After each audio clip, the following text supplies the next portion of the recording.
Welcome to the series, You Are Loved. My goal is to share people's incredible stories in the hopes of encouraging you to keep going no matter how hard it is and to show you how loved you are by your Heavenly Father. You are about to hear Joshua's story.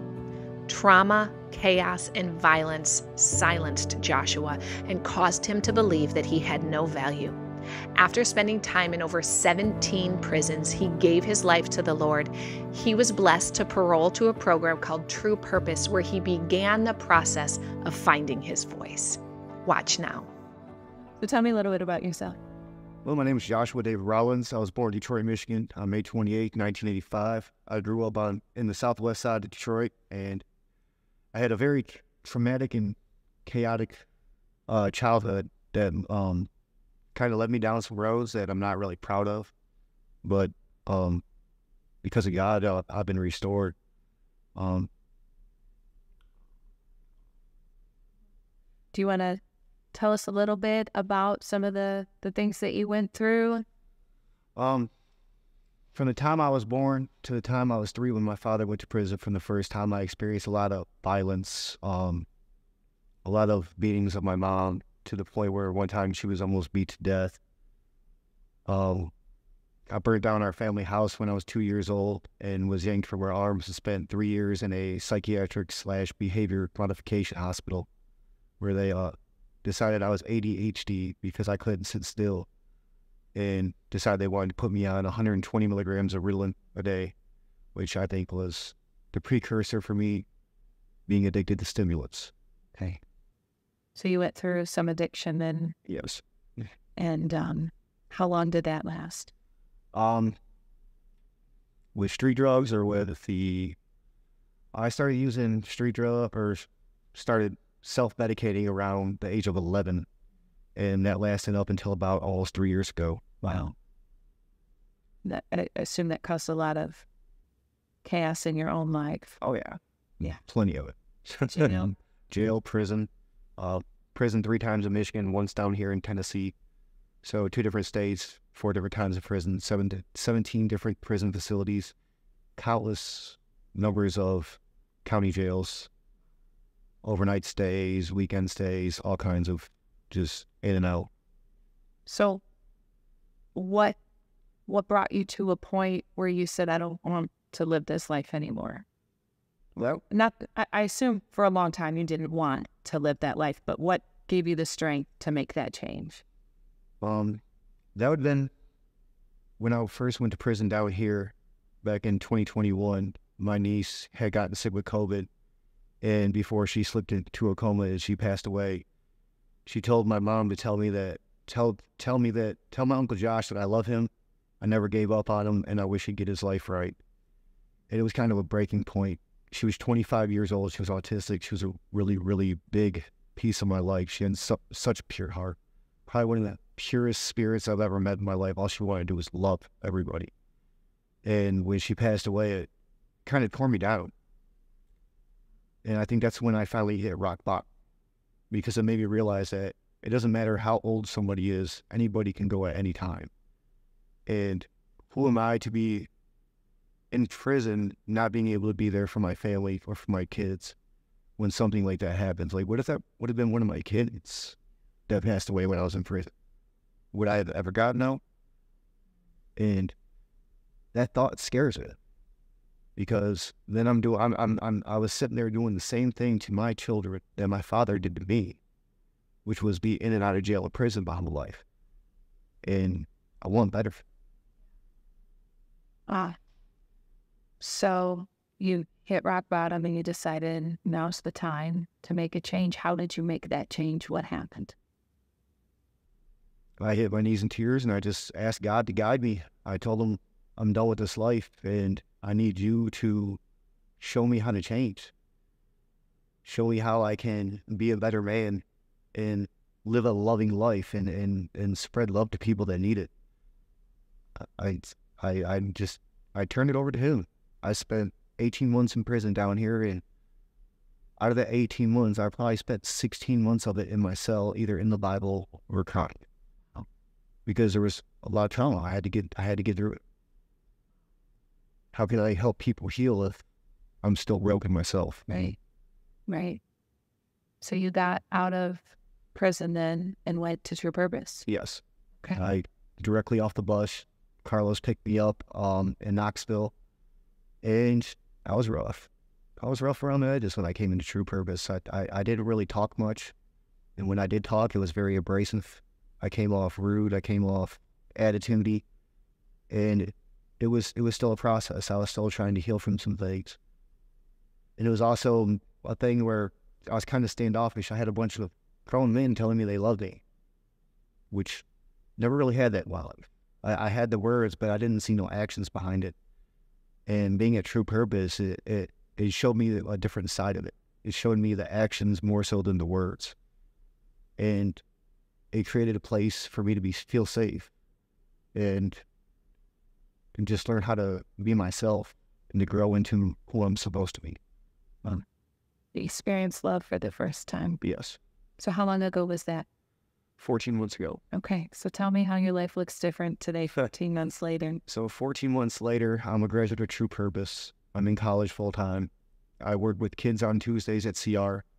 I work with youth on Wednesday nights, and I volunteer with kids on Sundays. And once a month, I go to Richard L. Bean Juvenile Detention Facility to mentor incarcerated youth. That's amazing. That's awesome. It's God. Yeah, I mean, I didn't open not a single one of those doors.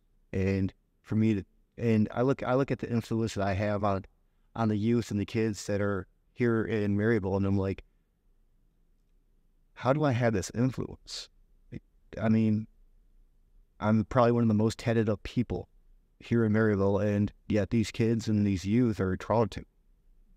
And the only way I can explain it is God. Yeah.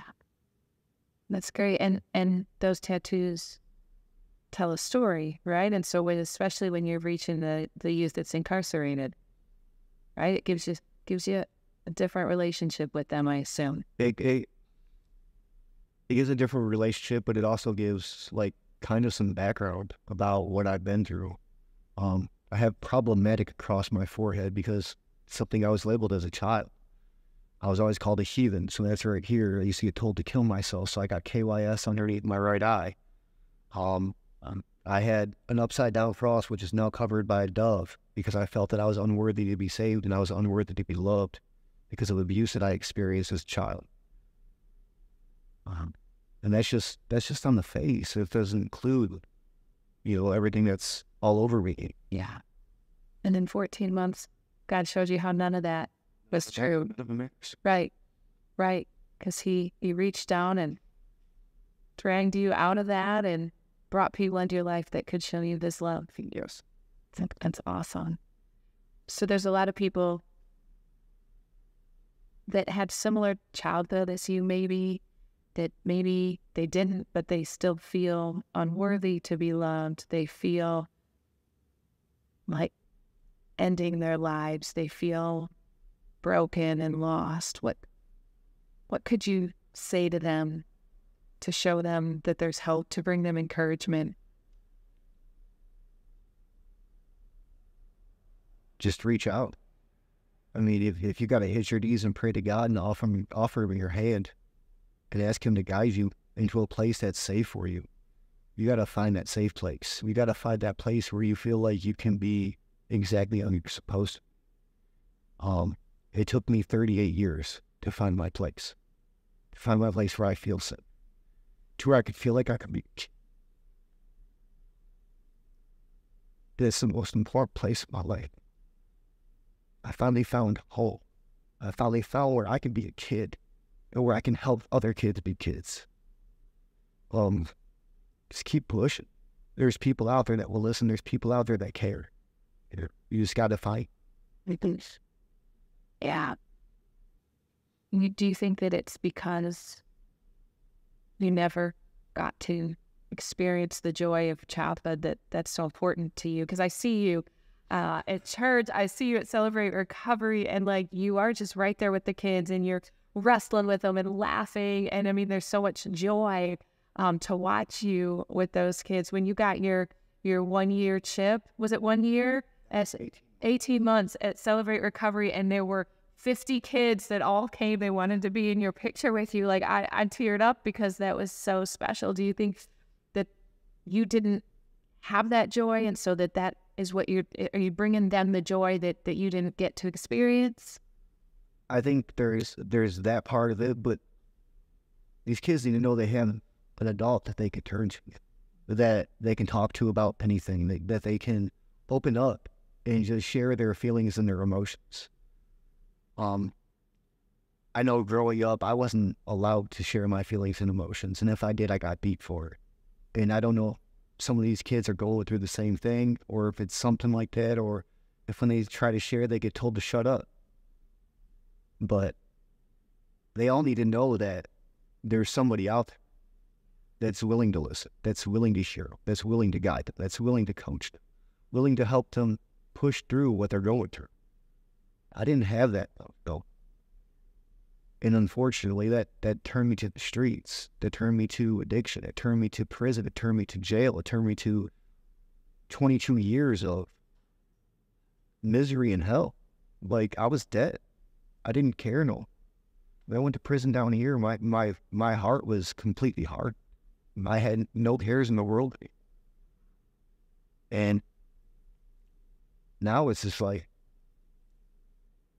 I'm all padded up, but I'm just, remember those teddy bears I used to have that you could draw on and tattoo? Just a big old tatted teddy bear. Like, I just want to love on people, especially kids. The kids need it the most. I mean, you never know what a kid's going through. We as adults, we perceive differently than children do. You might think, oh yeah, I just yelled at the kid and told him to shut up. But they could be thinking, oh my God, this is the same thing I get at home, everybody's the same. So you're shutting off their hope. And they didn't know that there's at least one person in this world that's willing to get down on their level and talk. Not that. So I want to talk about love for a minute.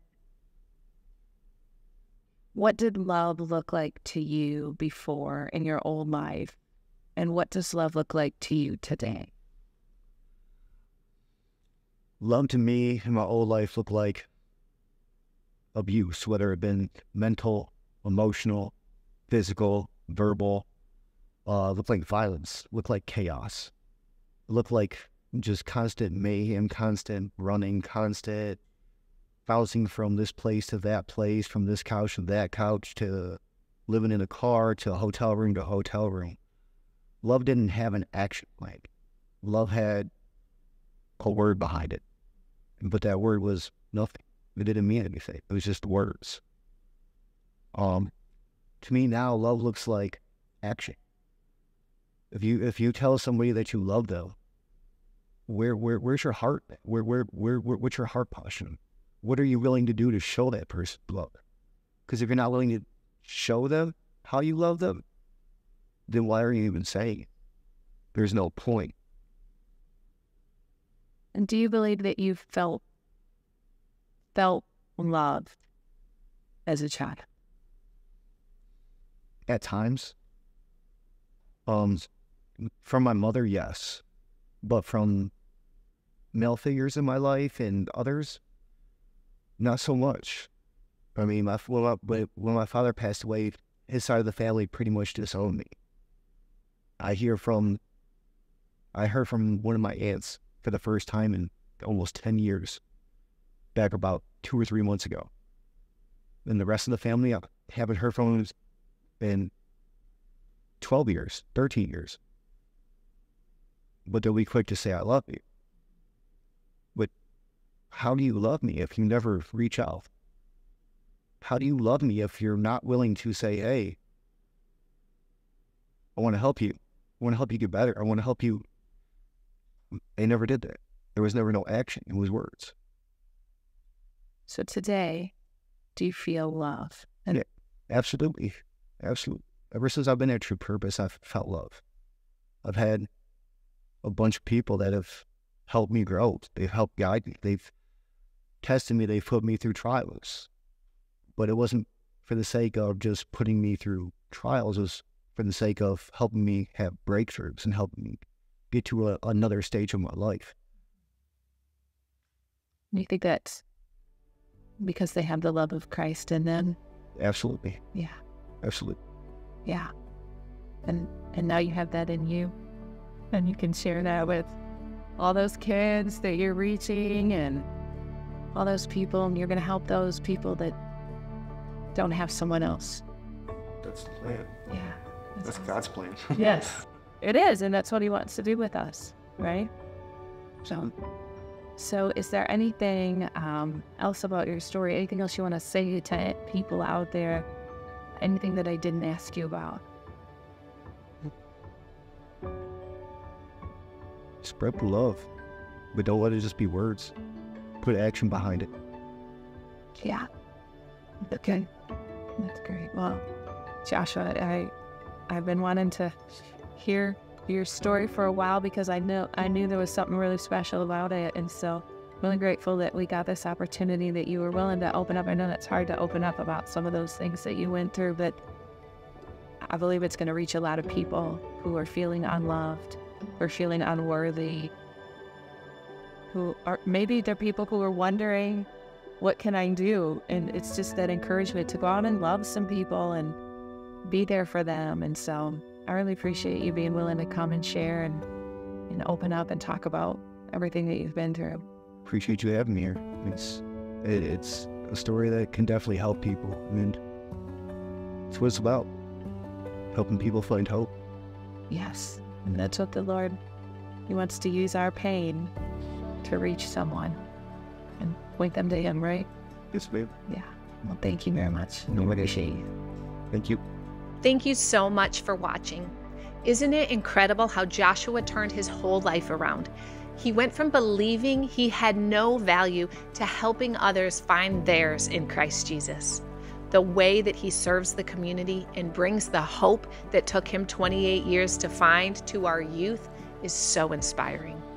Friends, if you are struggling with addiction or want to help others who are, I encourage you to check out the organization he talked about, which is called True Purpose.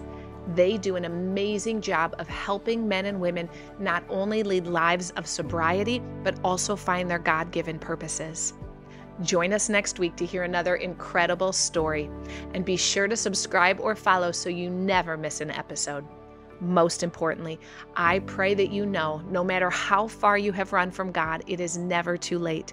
There is always hope because you are loved.